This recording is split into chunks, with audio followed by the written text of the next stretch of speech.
বলা হলো 3 অঙ্কের বৃহত্তম সংখ্যার সাথে কতগুলি সংখ্যা যোগ করলে সেটা 4 অঙ্ক পর্যন্ত সীমাবদ্ধ থাকে। তো এটা জটিল সমস্যা হলো।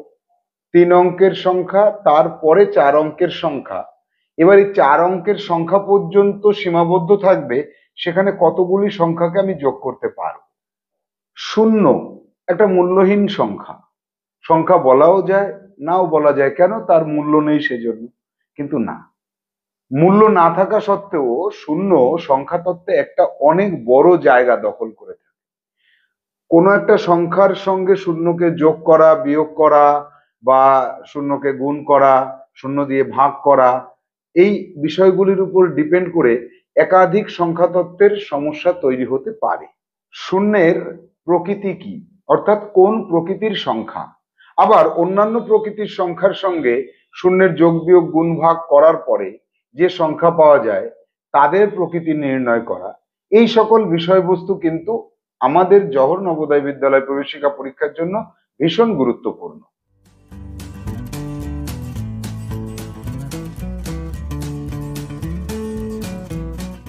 Hello students, welcome to Saha institute Jawahar Navodaya বিদ্যালয় প্রবেশিকা পরীক্ষার অঙ্ক ক্লাস। আজ আমাদের অঙ্ক ক্লাসে সংখ্যা তত্ত্ব নামক বই। আমরা সংখ্যা তত্ত্ব বইয়ের থেকে আজকে সমস্যার সমাধান করব। 1144 দাগ থেকে 1162 দাগ পর্যন্ত যে সমস্যাগুলি আমরা পাচ্ছি মূলত দুই রকমের। এই দুই রকমের সমস্যার মধ্যে একটি বিরাট বড় জায়গা দখল করে আছে শূন্য। শূন্য তার প্রকৃতি এবং তাকে যোগ বিয়োগ গুণ ভাগ করলে কোন প্রকৃতির সংখ্যায় পরিণত হয়, এই সকল বিষয়বস্তু নিয়ে আজকে আমরা ক্লাস করব। আমরা বোর্ড ওয়ার্কের মাধ্যমে দেখে নেব যে এই সমস্যাগুলির সমাধান কিভাবে করতে হয়। তোমরা সংখ্যা তত্ত্ব নামক বইটিকে তোমাদের সামনে রাখবে, খাতা পেন রেডি রাখবে। আমি বোর্ডে যখন অঙ্ক করব সেটা থাকবে তোমার CW, এবং আমি মাঝে মাঝে HW দেবো, সেই HW গুলো তোমাদেরকে বাড়ি থেকে করতে হবে। তাহলে চলো আমরা সোজা চলে যাব বোর্ড ওয়ার্কে।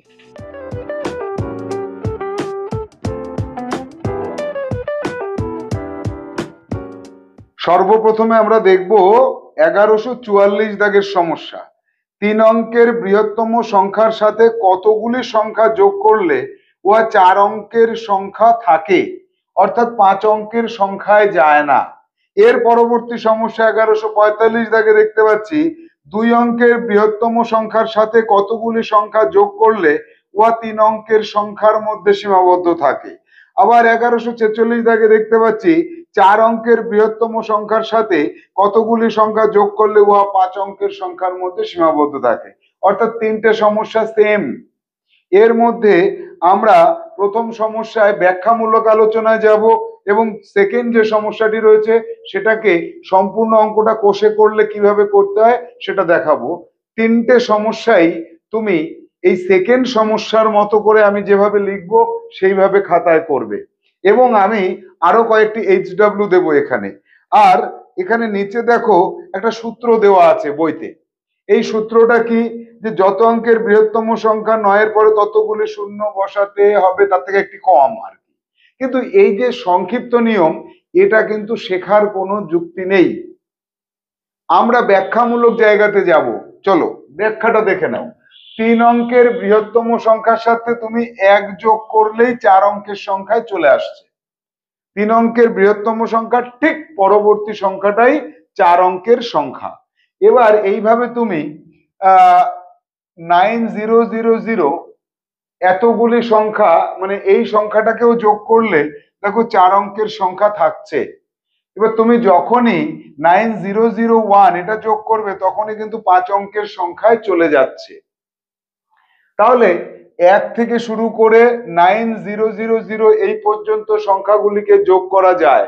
অর্থাৎ 1-এর থেকে শুরু করে যদি তুমি 2-এ যাও তাহলে দুটো সংখ্যা হয়, 1-এর থেকে শুরু করে 90-তে গেলে 90টা সংখ্যা হয়, 1-এর থেকে শুরু করে 1000-এ গেলে 1000টা সংখ্যা হয়, 1-এর থেকে শুরু করে 9000-এ গেলে 9000টা সংখ্যা হয়। তাহলে আমার উত্তর হচ্ছে 9000টা সংখ্যা আমি যোগ করতে পারবো। এবার এই জায়গাটা আমাদের ধারণাটা পুরোটা ক্লিয়ার হলো না। আমরা বুঝতে পারছি না যে ধারণাটা আমার সম্পূর্ণ ক্লিয়ার হলো কি না। এবার দেখো এই যে বুঝবো কিভাবে, আমি এই জায়গাটা এইরকম করলাম কিন্তু আমি বুঝতে পারলাম না। দেখো 4 অঙ্কের সংখ্যা কয়টি আছে? 4 অঙ্কের সংখ্যা আছে 9 এর পরে 3টে শূন্য এতটি। এটা আমরা সংখ্যা তত্ত্ব ক্লাসে আগেই শিখে নিয়েছি।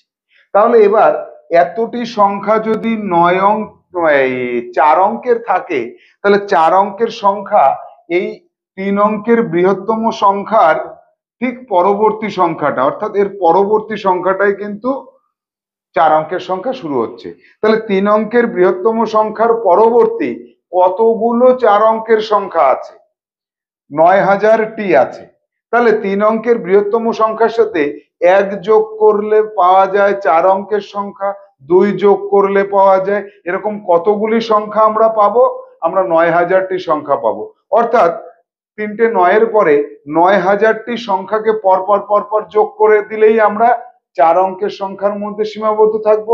তাহলে এখান থেকে আমরা বুঝে নিলাম, এবার এটা বুঝতে পারছি, এটা আমরা বুঝতে পারছি যে 3 অঙ্কের বৃহত্তম সংখ্যার পরে 1 যোগ করলে 4 অঙ্ক পাই, 2 3 4 5 এভাবে 9000 যোগ করলে 4 অঙ্কের বৃহত্তম সংখ্যা পাই। অর্থাৎ এখানে এসে আমরা বুঝতে পারলাম, এখানে এসে বুঝতে পারছি কি, যে আর 1 যোগ করলে সেটা 4 অঙ্কের সংখ্যায় থাকবে না, 5 অঙ্কে প্রবেশ করবে। অর্থাৎ কতগুলি সংখ্যা যোগ করতে পারলাম? 1 থেকে শুরু করে 9000 পর্যন্ত। তাহলে কতগুলি সংখ্যা আছে? 9000টি সংখ্যা আছে। তবে এই যে সমস্যার সমাধানটা আমরা করলাম, এটা জাস্ট বোঝার জন্য করলাম। খাতায় অঙ্ক করার জন্য যেটা তুমি করবে সেটা এখানেও করবে, এখানেও করবে। সেটা কিভাবে করবে? 3 অঙ্কের সংখ্যা আছে 900টি। এখানে অঙ্কটা চেঞ্জ হয়েছে, এবার এখানে কথাটা চেঞ্জ হবে। 2 অঙ্কের বৃহত্তম সংখ্যার সাথে কতগুলি সংখ্যা যোগ করলে 3 অঙ্কের সংখ্যার মধ্যে সীমাবদ্ধ থাকে? তাহলে 3 অঙ্কের সংখ্যা আছে 9 এর পরে 2 শূন্যটি, অর্থাৎ 900টি আছে। 3 অঙ্কের সংখ্যার শুরু হচ্ছে 99, অর্থাৎ 2 অঙ্কের বৃহত্তম সংখ্যার ঠিক পরে। তাহলে 3 অঙ্কের শুরু যদি 99 এর সাথে 1 যোগ করার থেকে শুরু হয় এবং 99 এর পর 900টি সংখ্যা যোগ করলে 3 অঙ্কের সংখ্যা থাকবে। কেন? 99 এর ঠিক পরবর্তী সংখ্যাটা কত? 3 অঙ্কের সংখ্যা। এরকম 3 অঙ্কের সংখ্যা আমরা 900টি যদি পাই, তাহলে 99 এর সঙ্গে 900টা সংখ্যাই যোগ করতে পারবো। তাহলে 99 901 যোগ করলে আর 3 অঙ্কের সংখ্যা থাকে না। যেমন আমরা যোগ করে দেখলাম 4 অঙ্কের সংখ্যা চলে গেল, এটা প্রমাণিত হলো। এই প্রমাণটাও করে দেখাতে হবে। এই সঙ্গে তোমাকে আরো দেখাতে হবে 99 প্লাস 1 সমান সমান কত হচ্ছে? 3 অঙ্কের সংখ্যা। 99 প্লাস 900 সমান সমান 999, 3 অঙ্কের বৃহত্তম সংখ্যা। 99 প্লাস 901 যদি করো তাহলে 0010, 4 অঙ্কের সংখ্যায় চলে যাচ্ছে।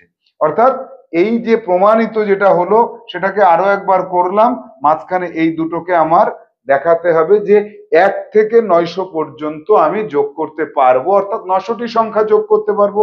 ঠিক এই পদ্ধতিতে এখান থেকে এই পর্যন্ত আমি যা করলাম এই অঙ্কটার ক্ষেত্রেও তোমাকে তাই করতে হবে। এবং তোমাকে বাড়ির জন্য আমি করতে দিচ্ছি যেটা, সেটা হচ্ছে 46 দাগ। 46 দাগের অঙ্কটাকে পড়ো। এখানে কি বলেছে দেখো তো, 4 অঙ্কের বৃহত্তম সংখ্যার সাথে কতগুলি সংখ্যা যোগ করলে উহা 5 অঙ্কের সংখ্যার মধ্যে সীমাবদ্ধ থাকবে?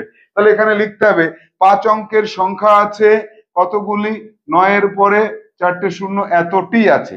তাহলে 4 অঙ্কের বৃহত্তম সংখ্যা কত? 4টে 9।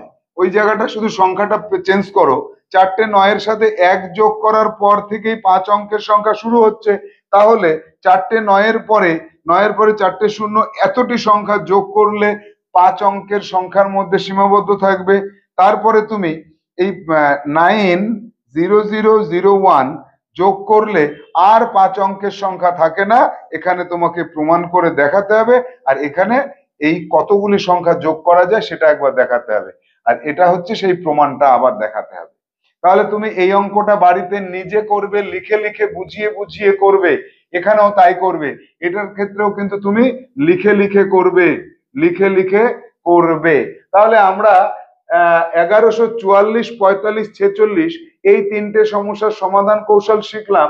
এরই সঙ্গে তোমাকে আরো কিছু HW দিচ্ছি। HW নাম্বার 1 এখানে যেমন বলেছে যে 3 অঙ্কের, 4 অঙ্কের এবং 2 অঙ্কের বলেছে, তুমি 5 অঙ্কের একটা করবে, 2 দাগে করবে 6 অঙ্ক, 3 দাগে করবে 7 অঙ্ক, এই এই তিনটে এক্সট্রা তুমি করবে। তাহলে তোমার এক্সট্রা অঙ্ক থাকছে এই 1146, তারপরে 1 2 3। এই যে বলছো 5 অঙ্ক স্যার বুঝতে পারছি না, বুঝতে পারছো না তাই তো, আমি বলে দিচ্ছি দেখো। চলে আসো 1146 দাগে 4 অঙ্কের বৃহত্তম সংখ্যার সাথে কতগুলি সংখ্যা যোগ করলে উহা 5 অঙ্কের সংখ্যার মধ্যে সীমাবদ্ধ থাকবে। এইখানে অঙ্কটাকে চেঞ্জ করে 5 অঙ্ক দিয়ে শুরু করতে হবে, যে 5 অঙ্কের বৃহত্তম সংখ্যার সাথে কতগুলি সংখ্যা যোগ করলে উহা 6 অঙ্কের সংখ্যার মধ্যে সীমাবদ্ধ থাকবে।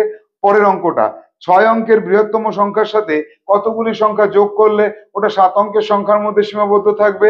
আবার তারপরেরটা 8 অঙ্কের বৃহত্তম সংখ্যার সাথে কতগুলি সংখ্যা যোগ করলে ওটা 9 অঙ্কের সংখ্যার মধ্যে সীমাবদ্ধ থাকবে। তাহলে 5 6 7 8, 8টাও তুমি করবে, 8টাও তোমাকে দিয়ে দিচ্ছি, 4 এ 8 অঙ্ক, 8 অঙ্ক দিয়ে করবে। তাহলে এই HW গুলো তুমি সবকটাই কিন্তু এখানে যে কটা HW দিলাম, 1টা 2টো 3টে 4টে 5টা, এই 5টার প্রত্যেকটাই তুমি লাল কালি দিয়ে প্রশ্ন লিখবে, সবুজ কালি দিয়ে উত্তর লিখবে।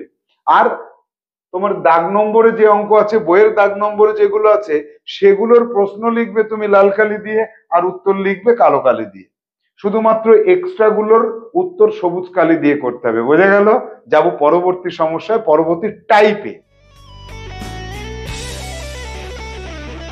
পরবর্তী টাইপটি হলো 2 অঙ্কের যতগুলি সংখ্যা আছে তার তুলনায় 1 অঙ্কের সংখ্যা কতগুলি কম আছে, অথবা 1 অঙ্কের সংখ্যার তুলনায় 2 অঙ্কের সংখ্যা কয়টি বেশি আছে। আবার তারপরের সমস্যাতে আছে 3 অঙ্কের যতগুলি সংখ্যা আছে 2 অঙ্কের সংখ্যা তার থেকে কতগুলি কম আছে, বা 2 অঙ্কের যতগুলি সংখ্যা আছে তার থেকে 3 অঙ্কের সংখ্যা কতগুলি বেশি আছে।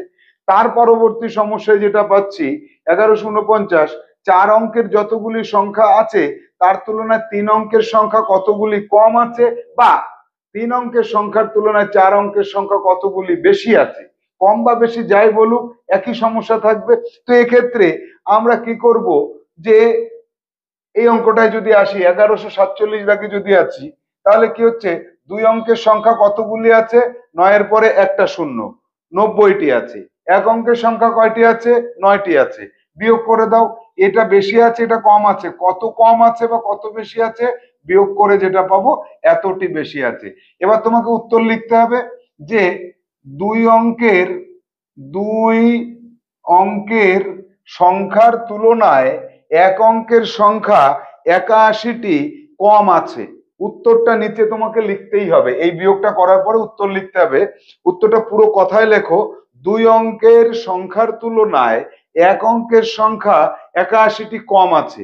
আবার যদি প্রশ্ন ঘুরিয়ে করা হতো যে 1 অঙ্কের সংখ্যার তুলনায় 2 অঙ্কের সংখ্যা কতগুলি বেশি আছে, তাহলে তুমি উত্তর এইভাবেই লিখতে যে 1 অঙ্কের সংখ্যার তুলনায় 2 অঙ্কের সংখ্যা 81টি বেশি আছে।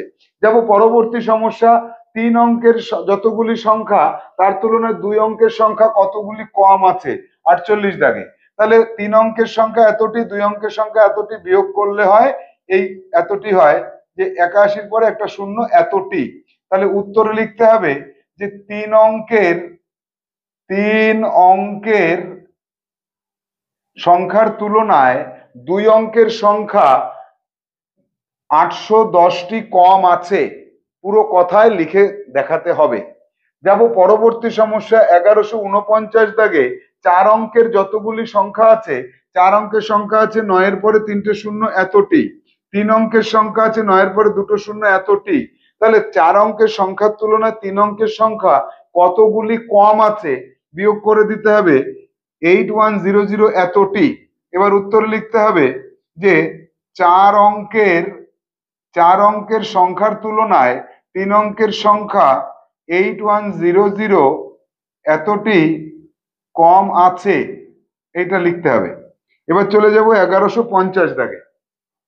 5 অঙ্কের যতগুলি সংখ্যা আছে তার তুলনায় 4 অঙ্কের সংখ্যা কতগুলি কম আছে।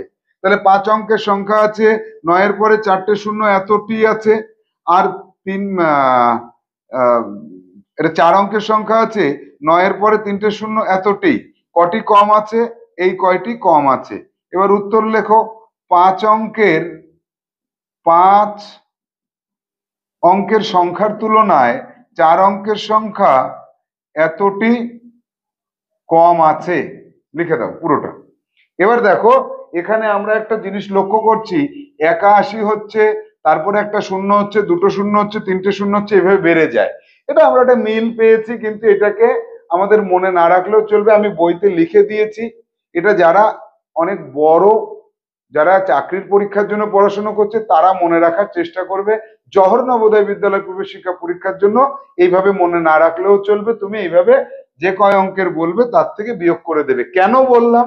কারণ কি, তোমাকে এবার একটা প্রশ্ন করা হচ্ছে, এক্সট্রা অঙ্ক নিয়ে নাও, HW 1 দাগ, কি 5 অঙ্কের যতগুলি সংখ্যা আছে তার তুলনায় 2 অঙ্কের সংখ্যা কতগুলি কম আছে। এখানে যেমন যেমন আছে, 4 অঙ্কের যতগুলি সংখ্যা আছে তার থেকে 3 অঙ্কের সংখ্যা 4-এর ঠিক আগেরটা। এবার যদি তোমার 5-এর থেকে 2 বলে, তাহলে আর 81 পরে অতগুলো শূন্য এইভাবে আসবে না। এক্ষেত্রে কিন্তু ওটা অন্যরকম হবে। কিরকম হবে তুমি করবে। 2 নম্বরের HW নাও, 4 অঙ্কের সংখ্যার তুলনায় 1 অঙ্কের সংখ্যা কতগুলি কম আছে, তারপরে 5 অঙ্কের সংখ্যার তুলনায় 3 অঙ্কের সংখ্যা কতগুলি কম আছে। 4 দাগে লেখো, 6 অঙ্কের যতগুলি সংখ্যা আছে তার তুলনায় 2 অঙ্কের সংখ্যা কতগুলি কম আছে। 5 দাগে লেখো, 3 অঙ্কের যতগুলি সংখ্যা আছে তার তুলনায় 1 অঙ্কের সংখ্যা কতগুলি কম আছে।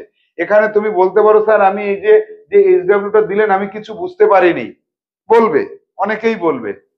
মানে এই অঙ্কগুলো যাতে না করতে হয় তার জন্য অনেকেই বলবে, স্যার এখানে আমি কিছু বুঝতে পারিনি, আমি বুঝিয়ে দিচ্ছি। চলে আসো 1147 দাগে, 2 অঙ্কের যতগুলি সংখ্যা আছে তার থেকে 1 অঙ্কের সংখ্যা কয়টি কম আছে। ঠিক এখানে যেখানে 2 লেখা রয়েছে সেখানে তুমি লিখবে 5 অঙ্কের যতগুলি সংখ্যা আছে তার তুলনায় 2 অঙ্কের সংখ্যা কতগুলি কম আছে। ঠিক এইভাবে প্রশ্নটা লিখতে হবে। প্রশ্নও লিখবে তুমি, প্রশ্ন লিখবে লাল কালি দিয়ে, আর উত্তর লিখবে সবুজ কালি দিয়ে। এক্সট্রা অঙ্ক আজকে যা দেবো সব উত্তর সবুজ কালি দিয়ে লিখতে হবে। তাহলে এবার কি আর বলবে, স্যার আমি এইখানের HW টা বুঝতে পারিনি। তুমি যদি বলো এই 5 দাগের HW টা আমি বুঝিনি, আমি বুঝিয়ে দিচ্ছি।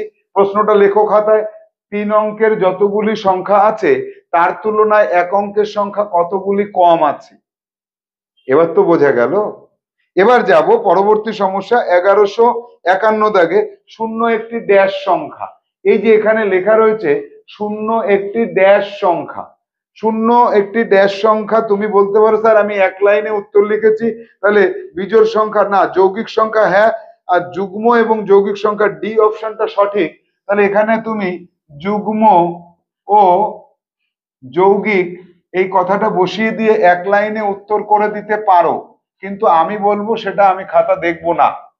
আমি খাতা দেখবো কখন, যখন এই সমস্যাটার উত্তর তুমি এইভাবে করবে যে শূন্য শূন্য একটি সংখ্যা, শূন্য একটি সংখ্যা, কারণ কারণ শূন্য দ্বারা, কারণটাও লিখে নেবে, আমি মুখে বলছি তুমি খাতায় লিখবে।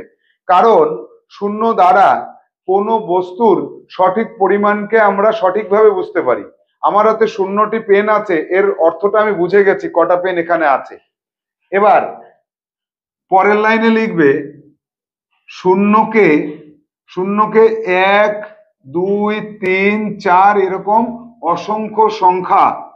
অসংখ্য সংখ্যা দিয়ে ভাগ করা যায়। সুতরাং শূন্য একটি যৌগিক সংখ্যা। শূন্য একটি যৌগিক সংখ্যা কেন? কারণ দুটোর বেশি সংখ্যা দিয়ে যে সংখ্যাকে ভাগ করা যায় সেটাকে যৌগিক সংখ্যা বলে। এরপরে আবার লিখবে যে শূন্যকে 2 দ্বারা ভাগ করা যায়, সুতরাং শূন্য একটি যুগ্ম সংখ্যা। এই প্রত্যেকটা কথাকে বুঝিয়ে বুঝিয়ে লিখতে হবে, আমাকে বুঝিয়ে দিতে হবে। এবার তুমি লিখতে পারো সুতরাং শূন্য যৌগিক ও যুগ্ম, সংখ্যা, এই কথাটা বুঝিয়ে লিখতে হবে, তাহলে তোমার সম্পূর্ণ অঙ্কটা সঠিক হলো। এবার যাব পরবর্তী সমস্যা 1152 দাগে কোনো একটি সংখ্যার সাথে শূন্য গুণ করলে কোন ধরনের সংখ্যা পাওয়া যায়। তাহলে 1152 দাগে চলে আসো, যে কোনো একটা সংখ্যা, মনে করো 6, তার সাথে শূন্য গুণ করলে শূন্য পেলে, তারপরে 6-এর পরে লিখলে 15, তার সাথে শূন্য গুণ করলে শূন্য পেলে, আর একটা নেব 35-এর সাথে শূন্য গুণ করলে শূন্য পেলে। তিনবারই কিন্তু তুমি দেখা যাচ্ছে কোন একটা সংখ্যার সাথে শূন্য যদি গুণ করো তাহলে তুমি শূন্য পাচ্ছ। আর এই শূন্য, শূন্য হলো, এখান থেকে আমি লিখতে পারবো শূন্য যুগ্ম সংখ্যা ও যৌগিক সংখ্যা, যুগ্ম ও যৌগিক সংখ্যা। শূন্য যেহেতু যুগ্ম এবং যৌগিক সংখ্যা, সেহেতু তুমি কি করছো, যে কোনো একটা সংখ্যার সাথে শূন্যকে গুণ করলে যুগ্ম ও যৌগিক সংখ্যা পাওয়া যায়। এবার তুমি উত্তরে আসো। সুতরাং উত্তর লিখতে পারি, কোন সংখ্যার সাথে, কোন সংখ্যার সাথে, পরপর পরপর লিখে যাও, কোন সংখ্যার সাথে শূন্য গুণ করলে যুগ্ম ও যৌগিক প্রকৃতির সংখ্যা পাওয়া যায়, যেটা ডি অপশনে রয়েছে। পুরো কথাটা লিখে তারপরে লিখবে ডি অপশনে রয়েছে।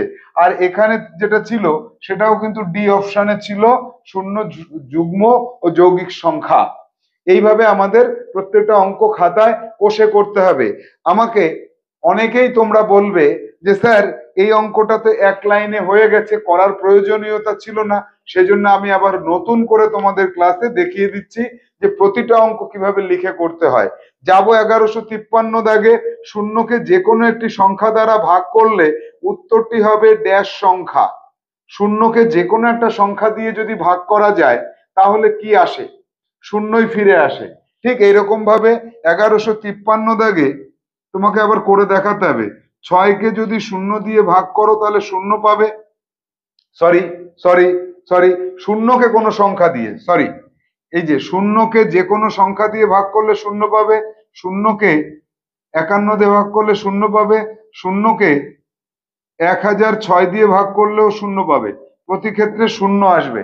তাহলে শূন্যকে এবার লিখতে হবে, শূন্যকে যে যে কোনো সংখ্যা দ্বারা, শূন্যকে যে কোনো সংখ্যা দ্বারা ভাগ করলে শূন্য পাওয়া যায়, শূন্য পাওয়া যায়, দাঁড়ি, শূন্যকে, এই লাইনটা লিখবে পুরোটা, শূন্যকে যে কোনো সংখ্যা দিয়ে ভাগ করলে শূন্য পাওয়া যায়। পরের লাইনে লিখবে শূন্য একটি যুগ্ম ও যৌগিক সংখ্যা। তারপরের লাইনে লিখবে কি, যে শূন্যকে যে কোনো একটি সংখ্যা দিয়ে ভাগ করলে উত্তরটি হবে যুগ্ম ও যৌগিক সংখ্যা। কিন্তু তোমার অপশনের কোথাও যুগ্ম যৌগিক নেই, শুধু আছে যৌগিক সংখ্যা, তাহলে সি অপশনটি হবে। তাহলে তোমার এখানে কি লিখতে হবে, শূন্য একটি যৌগিক সংখ্যা। তাহলে যে কোনো সংখ্যা দিয়ে শূন্যকে ভাগ করলে যে উত্তরটি আসে সেটি হবে একটি যৌগিক সংখ্যা। এইভাবে পুরো কথাটা লিখে লিখে না করলে তোমার খাতা কিন্তু ক্যান্সেল হয়ে যাবে। লিখে করার প্রয়োজনীয়তা রয়েছে প্র্যাকটিস করার সময়। যাব পরবর্তী সমস্যায়, দেখবো সমস্যাটি কেমন।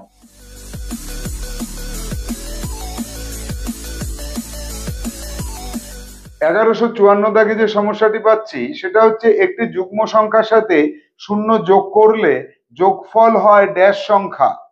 এক লাইনে উত্তর বলা যায় যে যুগ্ম সংখ্যা, ডি অপশনে রয়েছে। কিন্তু এই অঙ্কটির জন্য আমাদের কতটা অঙ্ক কষে দেখাতে হবে।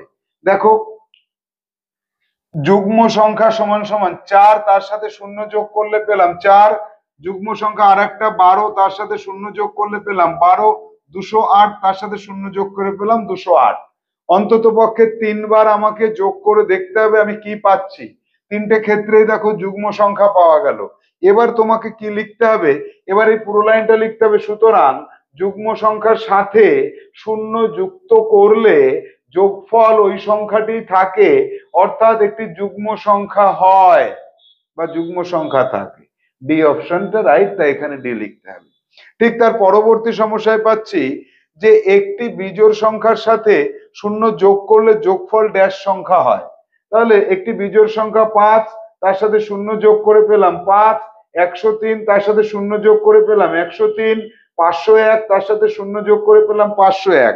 প্রত্যেকটা বিজোড় সংখ্যার সাথে শূন্য যোগ করলে সেটা কিন্তু বিজোড় সংখ্যাই পাওয়া যাচ্ছে। এবার তোমাকে লিখতে হবে, সুতরাং বিজোড় সংখ্যার সাথে শূন্য যোগ করলে সংখ্যাটি অপরিবর্তিত থাকে, অর্থাৎ বিজোড় সংখ্যা হবে। সি অপশনে রয়েছে, তাহলে এখানে সি অপশনটাকে সঠিক বলতে হবে এই পুরোটা অঙ্ক করার পরে। ঠিক সেই রকম ভাবে 1156 দাগে রয়েছে, একটি যুগ্ম সংখ্যার থেকে শূন্য বিয়োগ করলে বিয়োগফল কোন প্রকারের সংখ্যা হবে। তাহলে একটি যুগ্ম সংখ্যা 6, তার সাথে শূন্য বিয়োগ করে পেলাম 6, 8 তার থেকে শূন্য বিয়োগ করে পেলাম 8, 14 তার থেকে শূন্য বিয়োগ করে পেলাম 14, তিন ক্ষেত্রে যুগ্ম সংখ্যা পেলাম। তাহলে উত্তর কি লিখতে হবে, যে যুগ্ম সংখ্যার থেকে শূন্যকে বিয়োগ করলে ওই সংখ্যাটি অপরিবর্তিত থাকে, অর্থাৎ যুগ্ম সংখ্যাই থাকে। তাহলে এক্ষেত্রে যুগ্ম সংখ্যা কোথায় আছে, বি অপশনে রয়েছে। তোমাকে লিখে দিতে হবে, লাইনটা লেখার পরে লিখতে হবে ব্র্যাকেটে বি। এবার চলে আসবে 1157 দাগে, একটি বিজোড় সংখ্যার থেকে শূন্য বিয়োগ করলে বিয়োগফল হয় ড্যাশ সংখ্যা। তাহলে লিখতে হবে একটি বিজোড় সংখ্যা 5, তার থেকে শূন্য বিয়োগ করে পেলাম 5, আবার অন্য আর একটা 101, তার থেকে শূন্য বিয়োগ করে পেলাম 101, 333 তার থেকে শূন্য বিয়োগ করে পেলাম 333। প্রতি ক্ষেত্রেই বিয়োগ ফলটা কি হচ্ছে, বিজোড় সংখ্যা থাকছে। সুতরাং উত্তরে লিখতে হবে একটি বিজোড় সংখ্যা থেকে শূন্যকে বিয়োগ করলে বিয়োগফল ওই সংখ্যাটিই থাকে, অর্থাৎ বিজোড় সংখ্যা হয়। উত্তরের অপশনে যেতে হবে, যে বিজোড় সংখ্যা ডি অপশনে রয়েছে, লিখে দিতে হবে ডি। তাহলে এক্ষেত্রে তোমার পুরো লাইন লেখার পরে লিখতে হবে ডি লিখতে হবে। আর এর আগেরটা কত ছিল, আগেরটা বি অপশনটা সঠিক হচ্ছিল, তাই সেখানে বি লিখে দিতে হবে ব্র্যাকেটের মধ্যে। যাব পরবর্তী সমস্যা 1158 দাগে, একটি যৌগিক সংখ্যা ও শূন্য কি পরস্পর মৌলিক সংখ্যা। এইবার কি করব, একটা সংখ্যা আর শূন্য এদের মধ্যে সম্পর্ক কি, একটি বিজোড় সংখ্যা আর শূন্য এরা কি বা একটা জোড় সংখ্যা শূন্য এরা কি, বা একটা যৌগিক সংখ্যা আর শূন্য এরা কি, বা একটা মৌলিক সংখ্যা আর শূন্য এরা কি পরস্পর মৌলিক। এই চারটে টাইপের সঙ্গে শূন্যকে যদি নিয়ে নিই তাহলে কি সেটা পরস্পর মৌলিক সংখ্যা হয়। পরস্পর মৌলিক সংখ্যার সংজ্ঞাটাকে মনে করব আর এইগুলোর সাথে আমরা কম্পেয়ার করব। তাহলে চলো আমরা দেখি যে উত্তর কোনটা সঠিক হয়।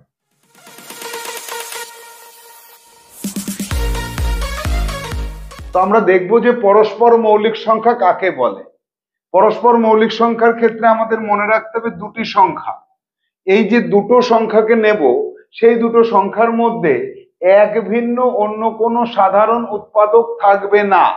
যেমন 5 আর 7 এদের দুজনের মধ্যে এক ছাড়া আর কোনো সাধারণ উৎপাদক নেই, তাহলে ওই দুটো পরস্পর মৌলিক সংখ্যা। আবার নেব 12 আর 13, এই দুটোর মধ্যে এক ছাড়া আর কোনো সাধারণ উৎপাদক নেই, তাহলে ওই দুটো পরস্পর মৌলিক সংখ্যা। এবার আসা যাক যে 1158 দাগে, যে একটা যৌগিক সংখ্যা আর শূন্য এই দুটো কি পরস্পর মৌলিক। দেখা যাক 12 একটা যৌগিক সংখ্যা, তাহলে 12 এবং শূন্যের মধ্যে এক সাধারণ উৎপাদক 2, এই 2 দিয়ে 12কে ভাগ করা যায়, শূন্যকে ভাগ করা যায়, সাধারণ উৎপাদক 3 দিয়ে 12কে ভাগ করা যায়, শূন্যকে ভাগ করা যায়, তাহলে এটা সাধারণ উৎপাদক 4, 6, 12। এতগুলো সাধারণ উৎপাদক যদি পাওয়া যায় তাহলে আমরা কোনোভাবেই বলতে পারবো না যে 12 এবং শূন্য এরা পরস্পর মৌলিক সংখ্যা। এই একটা দিয়ে তো প্রমাণ করা যায় না। তাহলে এই অঙ্কটার ক্ষেত্রে তুমি 12 যেমন করেছো আবার করবে, লিখবে আবার, আবার কি করবে, আর একটা যৌগিক সংখ্যা নেবে যেমন 15 আর শূন্য, তাহলে এদের মধ্যে এক সাধারণ উৎপাদক, আবার 3 সাধারণ উৎপাদক, আবার 5 সাধারণ উৎপাদক, আবার 15 সাধারণ উৎপাদক। তাহলে তুমি কি করলে, দুবার দেখলে। এবার সুতরাং লিখবে একটি একটি যৌগিক সংখ্যা, একটি যৌগিক সংখ্যা ও শূন্য এর মাঝে এক ভিন্ন অন্য সাধারণ উৎপাদক পাওয়া যায় সেজন্য একটি যৌগিক সংখ্যা ও শূন্য, পরে লিখবে সেজন্য একটি যৌগিক সংখ্যা ও শূন্য পরস্পর মৌলিক সংখ্যা হতে পারে না। এটা কোন অপশনে রয়েছে এটা একটু দেখে নিতে হবে যে কোন অপশনে তুমি এটাকে পেয়েছো যে পরস্পর মৌলিক সংখ্যা, না সি অপশনে পাচ্ছ। তখন তুমি একদম শেষে সি অপশনটা দিয়ে রাখবে। যাব পরবর্তী সমস্যায়। 1159 দাগে একটি মৌলিক সংখ্যা 13, তাহলে 13 এবং শূন্যের মধ্যে বিচার করলে 1 সাধারণ উৎপাদক, 13 সাধারণ উৎপাদক, দুটো পেলাম। আরো একটা করতে হবে, আবার লিখতে হবে আবার আর একটা মৌলিক সংখ্যা কত, আর একটা মৌলিক সংখ্যা মনে করো 29 আর 0, এদের মধ্যে 1 সাধারণ উৎপাদক, আবার 29 এটাও সাধারণ উৎপাদক, দুটো সাধারণ উৎপাদক পেলে। তাহলে তোমাকে লিখতে হবে সুতরাং দিয়ে এই কথাগুলো লিখতে হবে। আবার একটি মৌলিক সংখ্যা, এখানে লিখতে হবে একটি মৌলিক সংখ্যা ও শূন্য এর মাঝে এক ভিন্ন অন্য সাধারণ উৎপাদক পাওয়া যায়। তাহলে কি লিখতে হবে, সেজন্য একটি মৌলিক সংখ্যা এবং শূন্য পরস্পর মৌলিক সংখ্যা নয়। পুরো সেন্টেন্সটা লিখতে হবে। লেখার পরে কি করবে যে সর্বদাই হ্যাঁ না বি অপশনে থাকবে, সেটা সর্বদা এখানে বি অপশনে না কথাটা আছে। এবার যাব পরবর্তী সমস্যা। 1160 দাগে শূন্যকে সার্বজনীন ড্যাশ বলা হয়, সার্বজনীন গুণিতক বলা হয়। কোথায় লিখবো এই অঙ্কটা, এখানে লিখছি 1160 দাগ। এখানে লিখবে শূন্যকে সার্বজনীন গুণিতক বলা হয়, গুণিতক বলা হয়। এই লাইনটা লিখেই চুপ করে থাকলে চলবে না। এখানে অপশন রয়েছে, গুণিতক এ অপশন রয়েছে, এই এ অপশনটাকে এখানে লিখবে ঠিকই। এবার তোমাকে কারণটা বলতে হবে। কারণটা বলার জন্য দেখো 5 গুণ 0 সমান সমান 0, 6 গুণ 0 সমান সমান 0, 9 গুণ 0 সমান সমান 0, তিনটেই হয়ে গেল। তাহলে সব সংখ্যার একটি গুণিতক শূন্য হয়, এই কথাটা লিখে দিতে হবে। সেই জন্য শূন্যকে সার্বজনীন গুণিতক বলা হয়। তাহলে সব সংখ্যার একটি গুণিতক শূন্য হয়, সেজন্য শূন্য, এখানে লেখো পরের লাইনে লেখো সেজন্য শূন্য হলো সকল সংখ্যার গুণিতক, শূন্য হলো সকল সংখ্যার গুণিতক, এই কারণে সার্বজনীন গুণিতক বলা হয়। এবার আসবো 1161 দাগে শূন্য এর গুণনীয়ক সংখ্যা ড্যাশটি অসংখ্য, শূন্য এর গুণনীয়ক সংখ্যা অসংখ্য, এটা তোমাকে এবার দেখাতে হবে। 1161 দাগের সমস্যাটা এখানে আমি দেখিয়ে দিচ্ছি, দেখো পুরোটা তোমাকে লিখে করতে হবে। 1161 দাগ শূন্য এর গুণনীয়ক সংখ্যা, এখানে প্রথম লাইনটা লেখো শূন্য এর গুণনীয়ক সংখ্যা অসংখ্য। প্রমাণ করে দেখতে হবে 0/1 সমান সমান মিলে যাচ্ছে, 0/2 সমান সমান মিলে যাচ্ছে, 0/505 সমান সমান মিলে যাচ্ছে, 0 এটাও মিলে যাচ্ছে। চারটে যখন মিলে গেল তাহলে এখানে লিখতে হবে এই রকম অসংখ্য সংখ্যা দ্বারা